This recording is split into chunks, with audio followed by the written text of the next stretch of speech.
السلام عليكم ورحمة الله وبركاته. الحمد لله نحمده ونستعينه ونستغفره ونعوذ بالله من شرور أنفسنا ومن سيئات أعمالنا. من يهده الله فلا مضل له ومن يضلل فلا هادي له. ونشهد أن لا إله إلا الله وحده لا شريك له. ونشهد أن سيدنا ومولانا محمدا عبده ورسوله. اللهم صل على سيدنا مولانا محمد طب القلوب ودوائها وعافية الأبدان وشفائها ونور الأبصار وضيائها وعلى آله وصحبه وسلم. أما بعد فقد قال الله تعالى في القرآن العظيم والفرقان المجيد: أعوذ بالله من الشيطان الرجيم. بسم الله الرحمن الرحيم. لن ينال الله لحومها ولا دماؤها ولكن يناله التقوى منكم. قال النبي صلى الله عليه وسلم: استشرفوا ضحاياكم فإنها على الصراط مطاياكم، أو كما قال عليه الصلاة والسلام. صدق الله العظيم وصدق رسوله النبي الكريم. سبحانك لا علم لنا إلا ما علمتنا إنك أنت العليم الحكيم. رب اشرح لي صدري ويسر لي أمري واحلل عقدة من لساني يفقهوا قولي. إن أريد إلا الإصلاح ما استطعت وما توفيقي إلا بالله. புகழ் அனைத்தும் அல்லாஹ் ஒருவனுக்கே உரித்தாகட்டுமாக. ஸலாத் என்னும் கருணையும் சலாம் என்னும் ஈடேற்றமும் ஈருலக சர்தார் எம்பெருமானார் ரசூலே கரீம் ஸல்லல்லாஹு அலைஹி வஸல்லம் அவர்கள் மீதும் அவர்களுடைய அடிச்சுவடுகளை கடுகளவும் பிசகாது வாழ்ந்து வந்த உத்தம சத்திய சஹாபாக்கள், தாபிஈன்கள், தபா தாபிஈன்கள், நபிமார்கள், வலிமார்கள், ஷஹீதுகள் மற்றும் நம் அனைவர்கள் மீதும் ஏனைய இஸ்லாமியர்கள் மீதும் என்றென்றும் நிலவட்டுமாக. ஆமீன். பெரும்பிற்கும் பெரும் மதிப்பிற்கும் உரிய பெரியோர்களே, அல்லாஹ்வின் நல்லடியார்களே, அல்லாஹ் ஜல்ல ஷானஹு வ தஆலாவின் பெரும் கிருபையினால் புனித துல்ஹஜ் மாதத்தை எதிர்நோக்கி அமர்ந்திருக்கிறோம். இந்த ஒரு வார காலங்களில் நாம் கவனம் செலுத்த வேண்டிய விஷயங்கள், இன்றைய மக்ரிபு நேரத்தில் துல்ஹஜ் மாதத்தினுடைய பிறையை நாம் பார்க்கவிருக்கிறோம். ஒருவேளை தென்பற்றால் இன்றைய மக்ரிபிலிருந்து துல்ஹஜ் மாதம் துவங்கும். துல்ஹஜ் மாதம் துவங்கினால் துல்ஹஜ் மாதத்தில் பிரத்யேகமான 2 அமல்களை மார்க்கம் நமக்கு சொல்லித் தருகிறது. அதை அந்த மாதம் அல்லாத, அந்த மாதத்தில் அந்த நாட்கள் அல்லாத வேற எந்த நாளிலேயும் நிறைவேற்ற முடியாத அமல்கள்.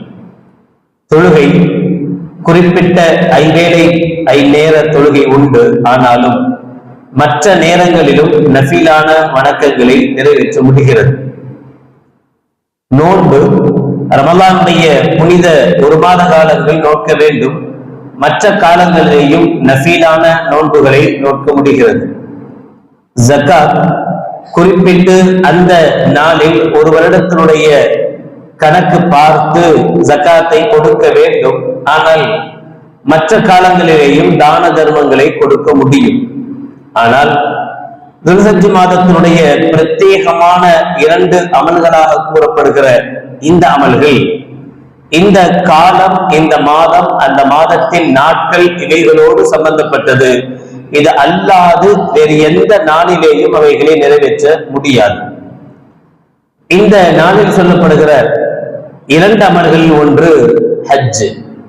ஹஜ் துல்ஹஜ் மாதத்தினுடைய பிறை 8லிருந்து 8, 9, 10, 11, 12, 13 ஆகிய 6 நாட்கள். இந்த 6 நாட்களில் மட்டும்தான் ஹஜ்ஜை நிறைவேற்ற முடியும். வேறு எந்த நாளிலேயும் ஹஜ்ஜை நிறைவேற்ற முடியாது. ஹஜ் ஒண்ணுதான். மற்ற காலங்களில் துல்காதாவிலேயோ அல்லது மற்ற மாதங்களிலேயோ ஹஜ்ஜை செய்ய முடியாது. உம்ரா செய்ய முடியுமே தவிர ஹஜ்ஜை நிறைவேற்ற முடியாது. இந்த 6 நாட்களுக்குள் மட்டும்தான். அதுவும் பிரத்யேகமாக எந்தெந்த நாளில் என்னென்ன அமல்கள் சொல்லப்பட்டிருக்கிறதோ அந்தந்த நாளில் அந்தந்த அமலைத்தான் செய்ய முடியுமே தவிர முன்பின்னாக மாற்றியோ செய்ய முடியாத ஒரு சூழல் ஹஜ்ஜினுடைய காலத்தில். அதே போன்ற இன்னொரு அமலையும் மார்க்கம் இந்த நாட்களுக்குள் நமக்கு சொல்லி காட்டுகிறது. அதுதான் உதுஹியா என்று சொல்லப்படுகிற குர்பானி. உதுஹியா என்கிற அந்த குர்பானிக்குண்டான நாட்கள் துல்ஹஜ் பிறை 10, 11, 12 இமாம் ஷாஃபி ரஹ்மத்துல்லாஹி அலைஹி அவர்களின் படி 13 மகரிப் வரை. இந்த 3 அல்லது 4 நாட்களுக்குள் தான் உதுஹியா என்கிற கடமையை நிறைவேற்ற முடியும்.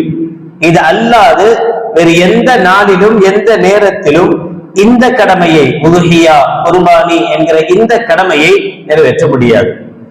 இந்த துல்ஹஜ்ஜுடைய மாதம் நமக்கு தருகிற இந்த 2 கடமையும் இந்த காலத்தை, இந்த காலத்தினுடைய நேரத்தை உட்படுத்தியது. இது தவிர வேறு எந்த காலத்திலேயும் செய்ய முடியாத வணக்கங்கள்.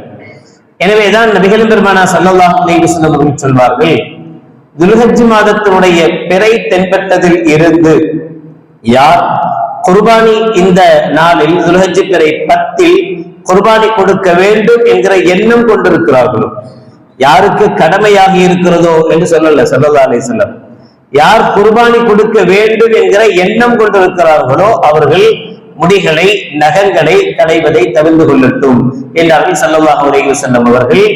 எனவே இந்த நாளுடைய மகரிபில் நாம் பிறை காண வேண்டியது இருப்பதினால், மகரிபுக்கு முன்பாக யாரெல்லாம் குர்பானி கொடுக்க வேண்டும் என்கிற எண்ணத்தில் இருக்கிறோம், கடமையானதாக இருந்தாலும் சரி, அல்லது ஒருவர் மீது கடமையே இல்லை, அவர் குர்பானி கொடுக்கிற அளவுக்கு உண்டான வசதி வாய்ப்பெல்லாம் அவருக்கு கிடையாது, ஆனால் அவர் ஆசைப்படுகிறார், கொஞ்சம் பணம் இருக்கு, கடமையாகிற அளவுக்கு பணம் இல்லை, ஆனாலும் பணம் இருக்கு, இந்த பணத்தை வைத்து ஏதோ ஒரு கூட்டு குர்பானிலேயோ ஏதோ ஒன்றை நான் குர்பானி கொடுக்கணும்னு ஆசைப்படுறார், அவருக்கும் இது பொருந்தும். அதனால்தான் யாருக்கு விருப்பம் இருக்கிறதோ, யாருக்கு கடமை இருக்கிறதோ அல்ல, யார் குர்பானி கொடுக்க வேண்டும் என்கிற விருப்பம் கொண்டவர்களோ, ஆசை உள்ளவர்களோ, அவர்கள் இந்த நாளில், இந்த துல்ஹஜ்ஜினுடைய ஆரம்பத்திலிருந்து அதற்கு முன்பே முடிகளை, நகங்களை களைந்து கொள்ளட்டும். அதிலிருந்து இவருடைய குர்பானி எந்த நாளில் கொடுக்கப்படுகிறதோ அந்த நாள் வரை முடிகளை, நகங்களை களைவதிலிருந்து அவர் தவிர்த்து கொள்ள வேண்டும். இதற்கு அடுத்ததாக நாம் குர்பானி கொடுப்பதற்குண்டான ஆயத்த பணிகளில் இறங்குவோம். குர்பானி கடமையாதனுடைய பின்னணி நமக்கு தெரியும். இப்ராஹிம் அலைஹிஸ்ஸலாத்து வஸ்ஸலாம் அவர்கள் கண்ட கனவு, நீண்ட காலங்களுக்கு பிறகு கிடைத்த மகன் இஸ்மாயில் அலைஹிஸ்ஸலாத்து வஸ்ஸலாம் அவர்களை அல்லாஹ்வுக்காக அறுத்து பலியிட வேண்டும் என்கிற அந்த கனவை தன்னுடைய மகனாரிடத்தில் இப்ராஹிம் அலைஹிஸ்ஸலாத்து வஸ்ஸலாம் அவர்கள் சொல்ல, மகனார் இஸ்மாயில் அலைஹிஸ்ஸலாத்து வஸ்ஸலாம் அவர்களும் யா பத்திஃஅல் மா துமர் சதஜிதுனி இன்ஷாஅல்லாஹ் மினஸ் சாபிரீன், அல்லாஹ் உங்களுக்கு என்ன கட்டளையிட்டு இருக்கிறானோ அதை நீங்கள் நிறைவேற்றுங்கள், நான் பொறுமையாளர்களாக இருப்பேன் என்று இஸ்மாயில் அலைஹிஸ்ஸலாத்து வஸ்ஸலாம் அவர்களும் அதற்கு முன்வர, இப்ராஹிம் அலைஹிஸ்ஸலாத்து வஸ்ஸலாம் அவர்கள் தன்னுடைய மகனையே, கடைசி காலத்தில் தமக்கு பிறந்த மகனையே அறுக்க துணிந்த ஒரு நிகழ்வு. இந்த நிகழ்வு நமக்கு தெரியும். இந்த நிகழ்வு குறித்து அல்லாஹ் ஜல்லஷானஹு வ தஆலா சொல்கிற போது 37வது சூராவுடைய 106வது ஆயத்தில் அல்லாஹ் ஜல்லஷானஹு வ தஆலா சொல்கிறான், இன்ன ஹாதா லஹுவல் பலாஉல் முபீன்.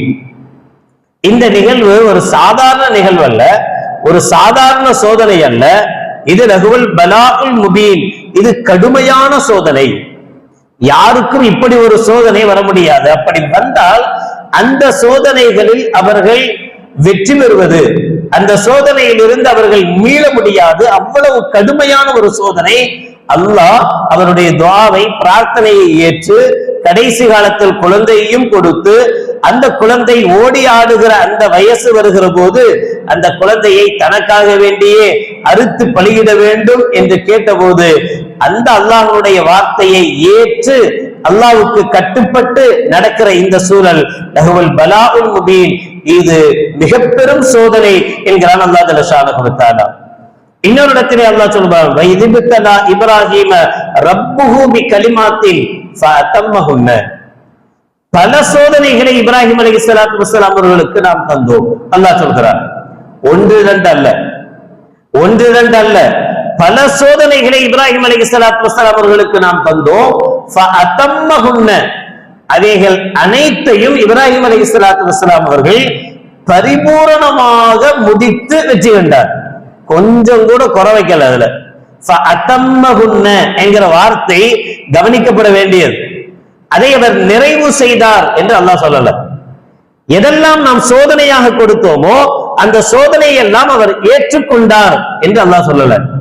அந்த சோதனையில் அவர் வெற்றி பெற்றார் என்று அல்லாஹ் சொல்லல. அத்துணை சோதனைகளையும் அவர் பரிபூர்ணமாக நிறைவேற்றினார் என்று அல்லாஹ் ஜல்லஷானஹு வ தஆலா சொல்கிறார். எந்த குறையும் வைக்காம எந்த சோதனைகள் வந்ததோ அந்த சோதனைகளில் கொஞ்சம் கூட குறை வைக்காமல் அதை பரிபூர்ணமாக நிறைவேற்றினார். இப்படி ஒரு சோதனை வருகிற போது அல்லாஹ் இப்படி எல்லாம் சோதிப்பானா? அல்லாஹ் எனக்கு தந்தவனே அவன் தானே தர சொன்னான், அவன் போய் அறுக்க சொல்லுவானா? அவன் போய் அப்படி செய்வானா என்று தன் மனம் என்னவெல்லாம் சொல்லுமோ அந்த மனோ இச்சைக்கெல்லாம் கட்டுப்பட்டு கொஞ்சம் கூட இப்ராஹிம் அலைஹிஸ்ஸலாத்து வஸலாமுடைய மனதில் தன்னுடைய மகனை அறுத்து பலியிடுவது சம்பந்தமாக கொஞ்சம் கூட கவலையோ துக்கமோ எதுவும் வரல. இது அல்லாஹ்வின் கட்டளை என்றால் நிறைவேற்றப்பட வேண்டியது என்கிற சத்தியத்தை புரிந்திருந்தார்கள். எனவே அல்லாஹ் அத்தம்மகுன்ன அதை அவர் பரிபூர்ணமாக நிறைவேற்றினார் என்று அல்லாஹ் ஜல்லஷானஹு வ தஆலா சொல்கிறார். எந்த சோதனையையும் சாதாரணமாக விட்டு வைக்கவில்லை. அதனால்தான் இன்னஹாதா லஹுவல் பலாஉல் முபீன், இது மிக பெரும் சோதனை என்று அல்லாஹ் சொல்லிவிட்டு அடுத்த ஆயத்தில் அல்லாஹ் சொல்கிறார் வஃபதைனாஹு பிதிபிஹின் அலீம். மிக கடுமையான சோதனை தான். அந்த சோதனையும் எதிர்கொள்ள இப்ராஹிம் அலைஹிஸ்ஸலாத்து வஸலாம் அவர்கள் தயாராகிவிட்டார். அல்லாஹ் ஜல்லஷானஹு வ தஆலா இதைத்தான் எதிர்பார்த்தான். இப்ராஹிம் அலைஹிஸ்ஸலாம் எப்போது தன்னுடைய குழந்தையை அறுத்து பலியிட துணிந்து விட்டாரோ அப்ப அல்லாஹ் ஜல்லஷானஹு வ தஆலா ஜிப்ரீல் அலைஹிஸ்ஸலாத்து வஸலாம் அவர்களை அனுப்பி வைத்து ஜிப்ரீல் அலைஹிஸ்ஸலாத்து வஸலாம் அவர்களுக்கு அல்லாஹ் ஜல்லஷானஹு வ தஆலா வஹி இப்ராஹிம் அலைஹிஸ்ஸலாத்துக்கு இறக்கி வைக்கிறான். உங்களுடைய பிள்ளையை நீங்க அறுக்க தேவையில்லை என்று சொல்லிட்டு சொர்க்கத்தில் இருந்து ஒரு ஆட்டை அல்லாஹ் ஜல்லஷானஹு வ தஆலா அனுப்பி வைத்தான். கண்மணி நாயகம் ரசூலுல்லாஹி ஸல்லல்லாஹு அலைஹி வஸல்லம் அவர்கள் சொல்வார்கள், இங்கே அல்லாஹ் பிதிபிஹின் அலீம் என்று சொல்கிறார் குர்ஆனில். மிக கண்ணியம் வாய்ந்த மிக செல்செழிப்பான இப்னு அப்பாஸ் ரலியல்லாஹு தஆலா அவர்கள் இந்த அலீம் என்கிற வார்த்தைக்கு பிதிபிஹின் அலீம் மிக கண்ணியமான ஒரு இன்னொரு பகரத்தை நாம் இப்ராஹிம் அவருக்கு கொடுத்தோம் என்று சொல்கிற போது ரயீசுல் முஃபஸ்ஸிரீன் குர்ஆன் விரிவுரையாளர்களுக்கெல்லாம் தலைவராக இருக்கிற கண்மணி நாயகம் ரசூலுல்லாஹி ஸல்லல்லாஹு அலைஹி வஸல்லம் அவர்களால் யா அல்லாஹ் இவருக்கு நீ குர்ஆனுடைய இல்மை குர்ஆனுடைய ஞானத்தை தருவாயாக என்று துஆ செய்யப்பட்ட இப்னு அப்பாஸ் ரலியல்லாஹு தஆலா அவர்கள் சொல்கிறார்கள், خرج عليه كبش من الجنة, சொர்க்கத்திலிருந்து அல்லாஹ் ஜல்லஷானஹு வ தஆலா ஆட்டை அனுப்பி வைத்தான். அது எப்படிப்பட்ட ஆடு தெரியுமா? قد رأى قبل ذلك 40 خريفا, அது சொர்க்கத்தில் 40 ஆண்டு காலங்கள் வளர்க்கப்பட்ட ஆடு. அது சொர்க்கத்தில் 40 ஆண்டு காலங்கள் வளர்க்கப்பட்ட சொர்க்கத்து ஆடு. சொர்க்க உணவு சாப்பிட்டா சும்மா எப்படி இருக்கும்? நம்ம போடுற 25 ரூபா புல்கட்டு 55 ரூபா புல்லுக்கட்டு அது மாதிரியா? சொர்க்கத்து உணவு சாப்பிட்ட ஒரு ஆடு எப்படி திரகாத்திரமாக எவ்வளவு கொழு கொண்டு எப்படி அது இருந்திருக்கும். அதனாலதான் அல்லாஹ் வெறுமனே நான் ஆட்டை பகரமாக்கினேன்னு சொல்லல. அல்லாஹ்வுடைய ஒவ்வொரு வார்த்தையும் சாதாரண வார்த்தை அல்ல. குர்ஆன் என்ன சும்மா சாதாரண குர்ஆனா? அல்லாஹ்வுடைய ஒவ்வொரு வார்த்தையும் 1000 விஷயங்களை உள்ளடக்கியது. நாம் அவருக்கு ஒரு ஆட்டை பகரமாக்கினோம். இஸ்மாயிலை நீங்க அறுக்க வேணாம், ஆட்டை அறுத்தா போதும் என்று சொன்னோம் சொல்லல அல்லாஹ். சொர்க்கத்திலிருந்து ஆட்டை இறக்கினோம் அப்படியே அல்லாஹ் சொல்லல. பிதிபிஹின் அலீம், ஒரு மகத்துவம் வாய்ந்த ஒரு கண்ணியம் நிறைந்த ஒரு செழிப்பான ஒரு ஆரோக்கியமான ஒரு பகரத்தை நாம் அவருக்கு கொடுத்தோம். ஒரு அருபிராணியை நாம் அவருக்கு பகரமாக்கினோம் என்று அல்லாஹ் ஜல்லஷானஹு வ தஆலா சொல்லி காட்டுகிறார். இப்னு அப்பாஸ் ரலியல்லாஹு தஆலா அவர்கள் அது எப்படிப்பட்ட ஆடு என்பதை வர்ணிக்கிறார்கள். கண்மணி நாயகம் ரசூலுல்லாஹி ஸல்லல்லாஹு அலைஹி வஸல்லம் வார்த்தைகளின் மூலமாக. எனவே அவ்வளவு உயர்தரமான ஒரு பலிபீடத்தை தான், ஒரு பலி ஆட்டை தான் இப்ராஹிம் அலைஹிஸ்ஸலாத்து வஸலாம் அவர்கள் பலியிட்டார்கள். இத சொல்லிட்டு தான் அடுத்த ஆயத்தில் அல்லாஹ் சொல்கிறார் 37 108வது ஆயத்தில் வதரக்னா அலைஹி ஃபில் ஆகிரீன், இந்த அமலை தான் எந்த அமல்? நாம என்ன நினைச்சோம், இப்ராஹிம் அலைஹிஸ்ஸலாத்து வஸ்ஸலாம் அவர்கள் அறுத்த அமல் இல்ல. இப்ராஹிம் அலைஹிஸ்ஸலாத்து வஸ்ஸலாம் அவர்கள் திடகாத்திரமான கொழுத்த பிராணியை அறுத்த இந்த அமலைத்தான் பின்னால் வருகிற மக்களுக்கும் நாம் கடமையாக்கி இருக்கிறோம் என்று அல்லாஹ் ஜல்லஷானஹு வ தஆலா சொன்னான். அந்த குர்பானியைத்தான் நாம செய்யறோம். குர்பானி செய்யறோம் சொல்றவே அந்த குர்பானி எப்படி இருக்கணும் என்பதை அல்லாஹ் சொல்கிறார். நாம் செய்கிற இந்த குர்பானி எதற்கு பகரமானது, எதற்கு பகரமாக இந்த குர்பானியை செய்கிறோம், அப்படியானால் அது எப்படிப்பட்டதாக இருக்கணும்? பகரம் எதுக்காக செய்யறோமோ அது மாதிரி கொஞ்சமாவது அதுக்கு டச் ஆகிற மாதிரி உண்டான குர்பானியாக அது இருக்கணுமா இல்லையா? குர்பானி என்றாலே அதுதானே, குர்பத்துன் இலல்லாஹ், அல்லாஹ்வின் பக்கம் நெருக்கி வைக்கிற அமல் அப்படின்னா அது அர்த்தமே. குர்பானிங்கிறமே, குர்பானி என்கிற அந்த அரபு வார்த்தைக்கு அர்த்தமே என்னன்னா அது அல்லாஹ்வின் பக்கம் நம்மை இணைத்து வைக்கிற ஒரு அமல். உலுஹியான்னு சொல்லுவாங்க, ஈதுல் அல்ஹா சொல்றோம். ஈதுல் அல்ஹாவில் செய்யப்படுகிற அந்த இதுக்கு அமலுக்கு பெயர் உலுஹியா சொல்லுவாங்க. ரெண்டு பேரும் இருக்கு. ஆக இந்த அமல் எப்படிப்பட்ட அமலா இருக்கணும் என்றால் அது நம்மை அல்லாஹ்வின் பக்கம் நெருக்கி வைக்கிற அமலாக இருக்கணும் என்பதைத்தான் குர்பானி என்கிற வார்த்தை நமக்கு சொல்லி காட்டுது. குர்பானி என்கிற வார்த்தையை நமக்கு என்ன சொல்லுதுன்னா, நாம செய்கிற அமல் அல்லாஹ்வுக்கு பிடித்தமான அமலாக, அல்லாஹ்வுக்கு நம்மை இணைத்து வைக்கிற அமலாக அது இருக்கணும் என்பது முக்கியம். அதனால்தான் கண்மணி நாயகம் ரசூலுல்லாஹி ஸல்லல்லாஹு அலைஹி வஸல்லம் அவர்கள் சொல்கிறார்கள், உங்களுடைய குர்பானி எப்படி இருக்க வேண்டும் என்றால் இஸ்தஷ்ரிஃபு வஹாயாக்கும், உங்களுடைய உலுஹியா பிராணியை நீங்கள் சிறப்பானதாக ஆக்கிக் கொள்ளுங்கள். நல்ல சிறப்பான ஆடையோ அல்லது மாட்டையோ அல்லது ஒட்டகத்தையோ, அது எந்த பிராணியாக இருந்தாலும் அது சிறப்பான பிராணியாக இருக்கட்டும். பொதுவா நம்மள்ட்ட ஒரு பழக்கம் உண்டு, நமக்கு ஏதாவது வேணும் அப்படின்னா ஹை குவாலிட்டி எதிர்பார்ப்போம். நாம யாருக்காவது கொடுக்கணும் அப்படின்னா எவ்வளவு லோ பட்ஜெட்டா கொடுக்க முடியுமோ அப்படி கொடுப்போம். இது நம்முடைய பழகிட்டோம். இப்படியே யாராவது ஒருத்தர் நம்மருக்கு ஒரு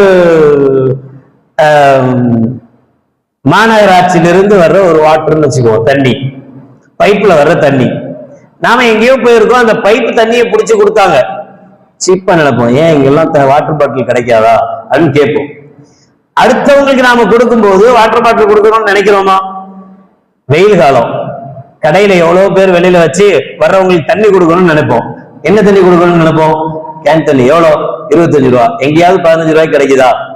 எங்கேயாவது 22 ரூபாய்க்கு கிடைக்குதா? 22 ரூபாய்க்கு ஒரு இடத்துல கேன் வாட்டர் கிடைச்சா அதை எடுத்து வச்சிருவோம். சரி, நாம குடிக்கிறதுக்கு எங்கேயாவது 30 ரூபாய்க்கு கிடைக்குதா? கிடைச்சா அதை வாங்கி குடிப்போம்.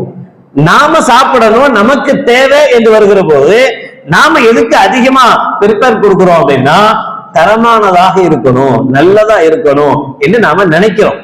ஆனா அடுத்தவங்களுக்கு கொடுக்கணும்னு நினைக்கும் போது எவ்வளவு லோ பட்ஜெட்ல கொடுக்க முடியுமோ அவ்வளவு லோ பட்ஜெட்ல கொடுக்கணும்னு நினைக்கிறோம். இது மற்றவங்களுக்காவது பரவாயில்ல, அல்லாஹ்ட்ட போய் அப்படி நினைக்கலாமா?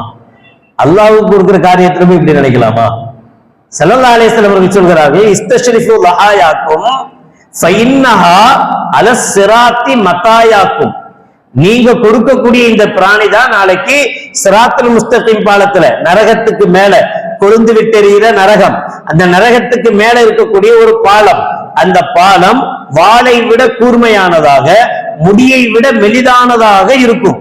அதுக்கு மேல நடந்துதான் நாம நரகத்தை கடந்து சொர்க்கத்துக்கு போக முடியும் நல்லவங்களா இருந்தா. அப்ப அந்த பாலத்தில் நம்மை தாங்கி செல்கிற திராணியாக, நம்மை சுமந்து செல்கிற வாகனமாக நீங்கள் கொடுக்கிற குர்பானி இருக்க போகிறது. எனவே உங்களுக்கு தகுந்த மாதிரி நல்ல கொழுத்த பிராணியை கொடுங்கள் என்கிறார்கள் நபிகள் நாயகம் ரசூலுல்லாஹி ஸல்லல்லாஹு அலைஹி வஸல்லம் அவர்கள். ஆனா நம்மை பொறுத்தவரை எங்க லோ பட்ஜெட் கிடைக்குதுன்னு தேட ஆரம்பிச்சதும் அல்லாஹ் பாதுகாக்கட்டும். ஒவ்வொரு வருடமும் நாம் ஞாபகப்படுத்துற ஒரு விஷயம் தான், தயவு செய்து அதுக்காக ஒருத்தர் ஒரு பொருளுடைய மதிப்பே இவ்வளவுதான், அந்த மதிப்பை விட வேணும்னே அதிகமா சொல்றாரு, எப்படி இருந்தாலும் இந்த வாங்கிடுவாரு அப்படிங்கிறதுக்காக, அல்லது அதிகமா கொடுத்து வாங்கணுங்கிறதுக்கு, அப்படி நாம போய் ஏமாற வேண்டிய அவசியம் இல்லை.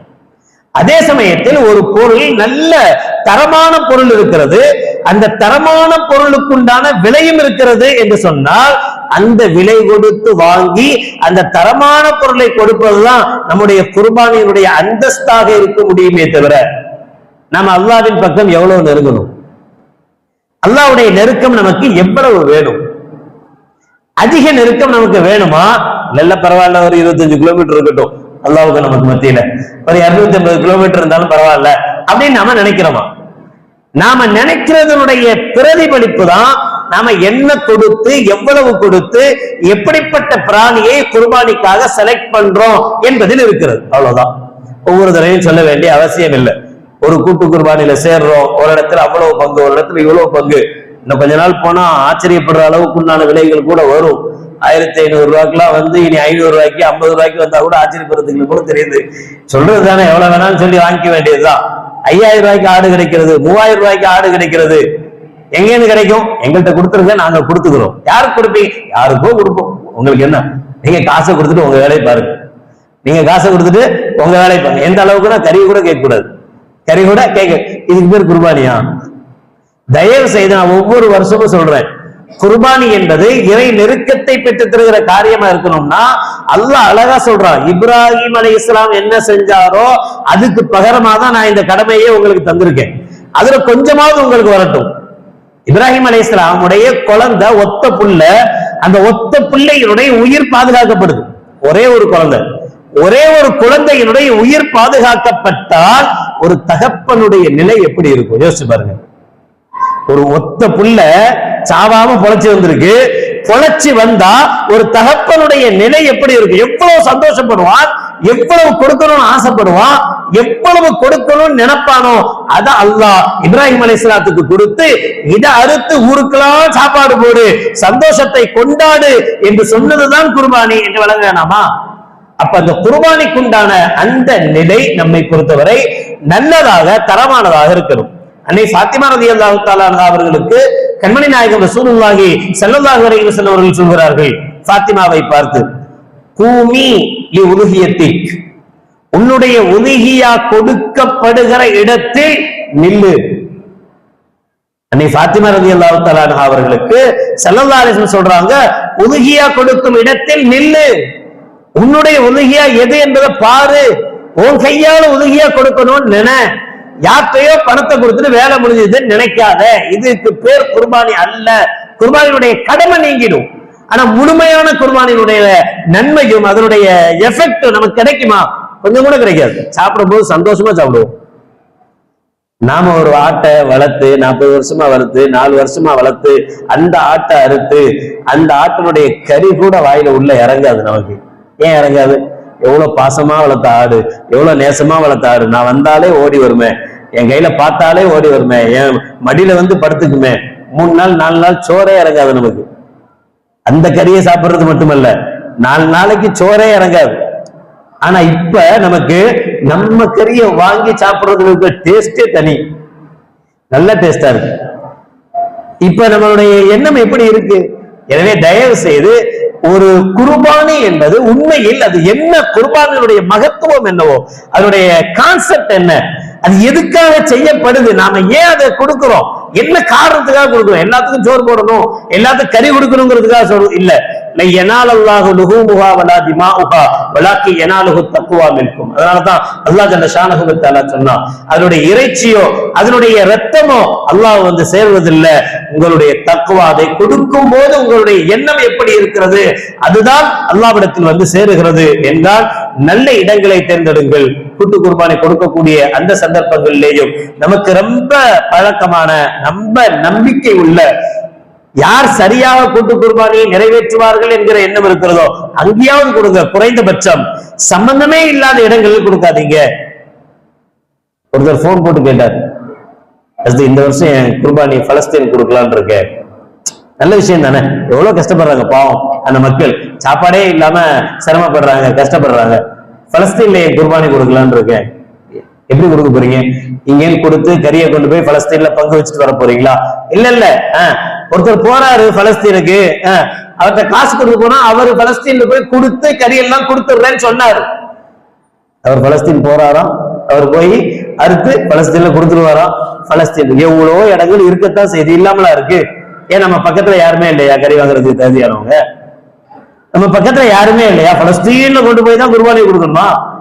என் குர்பானிக்கு பலஸ்தீனுக்கு பக்கத்துல உள்ள எந்த இஸ்லாமிய நாடுகளும் இல்லையா அவங்களுக்கு கறி கொடுக்கறதுக்கு? இன்னும் சொல்ல போனா மக்காவில இருந்து ஹஜ்ஜினுடைய குர்பானிகள்ல கிடைக்கக்கூடிய பல இது மாதிரியான இஸ்லாமிய நாடுகளுக்கு தான் போய் சேருது. நாம என்ன செய்யணும்னா காசை கையில கொடுத்து சரி கொடுக்கலாம். எப்படி கொடுக்கலாம் தெரியுமா? நமக்கு கடமைன்னு வச்சுக்குவோம். நம்ம கடமை நம்மளுடைய குர்பானி கொடுக்கணும். நம்மளுடைய குர்பானி இங்க கொடுத்துருவோம், வீட்டுல கொடுப்போம். வீட்டுல சுத்து நண்பர்களுக்கெல்லாம் கொடுத்து, உறவுகளுக்கெல்லாம் கொடுத்து சாப்பிடுவோம். சாப்பிட்டுட்டு பலஸ்தீன்ல கஷ்டப்படுறாங்கல்ல, சிரமப்படுறாங்கல்ல, அவங்களுக்கு கொடுக்கணும்னு ஆசை இருக்குல்ல, கொஞ்சம் எக்ஸ்ட்ரா காசு போட்டு, இந்த கடமையான குர்பானி இல்ல, இதுக்கு ஒரு 5000 ரூபாய் 10,000 ரூபாய் ஆயிட்டு போகுது, முடிஞ்சு போச்சு.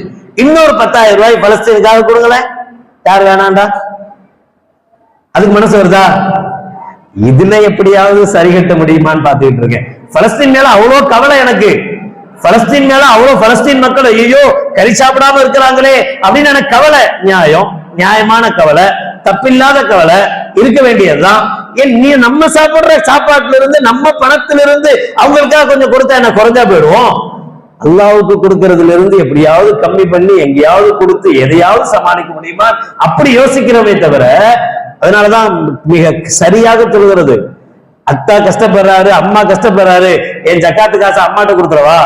எங்க அம்மாவுக்கு நான் அதிகமா செய்ய வேண்டியது இருக்கு, எங்க அத்தாக்கு செய்ய வேண்டிய கடமை இருக்கு, என் ஜக்காத்து காசு கொடுக்கவா? மார்க்கம் தெளிவாக சொல்கிறது, கொடுத்தா கூடாது, கொடுக்க கூடாது. ஏன் ஜக்காத்து காசை கொடுக்க கூடாது? ஜக்காத் காசு கொடுக்க கூடாது, உன் காசை கொடுக்கணும். என்ன காசு கொடுக்க கூடாது? ஜக்காத் காசை கொடுக்க கூடாது. எந்த காசை கொடுக்கணும்? உன் காசை கொடுக்கணும். அங்க கஷ்டப்படுறாங்க கறி கிடைக்கல, இங்க கஷ்டப்படுறாங்க கறி கிடைக்கல, கொடுங்க, தப்பே கிடையாது. எதை கொடுக்கணும்? குர்பானியை கொண்டு போய் கொடுக்க கூடாது. எக்ஸ்ட்ரா காசை கொடுத்து நம்ம காசுல இருந்து கொடுத்து தாராளமா அவங்களுக்கு கொடுக்க சொல்லி கொடுங்க. அல்ஹம்துலில்லாஹ், எவ்வளவு பெரிய நன்மை தெரியுமா அது? எனவே குர்பானி ஏன் கொடுக்கிறோம் என்பதை உணரணும். எதுக்காக கொடுக்கிறோன்றதை உணரணும். உணரும் போதுதான் அந்த குர்பானி யதார்த்தமான குர்பானியாக, நாம் கொடுக்கிற குர்பானிக்குண்டான மகத்துவம் வாய்ந்த குர்பானியாக அது அமையும். அதனால் தானோ என்னவோ அல்லாஹ் ஜல்ல ஷானஹு வ தஆலா பிதிபிஹின் அதீம், ஒரு மகத்துவமான கண்ணியமான ஒரு பொருளை, ஒரு அருபொருளை நாம் இப்ராஹிமுக்கு, இஸ்மாயிலுக்கு பகரமாக இப்ராஹிமிடத்தில் கொடுத்தோம் என்று அல்லாஹ் ஜல்ல ஷானஹு வ தஆலா திருமறையில் சொல்லி காட்டுகிறான். அல்லாஹ் ஜல்ல ஷானஹு வ தஆலா நம்முடைய குர்பானிகளை ஒப்புக்கொள்ளப்பட்ட குர்பானிகளாக, ஏற்றுக்கொள்ளப்பட்ட குர்பானிகளாக அல்லாஹ் அருள் புரிவானாக. அவைகள் மூலமாக அல்லாஹ் இறை நெருக்கம் பெற்ற நல்லடியார்கள் கூட்டத்தில் அல்லாஹ் நம் அனைவர்களையும் சேர்த்தல் புரிவானாக. வாஹிரு தஅவானா அல்ஹம்துலில்லாஹி ரப்பில் ஆலமீன். அஸ்ஸலாமு அலைக்கும் வரஹ்மத்துல்லாஹி வபரகாத்துஹு.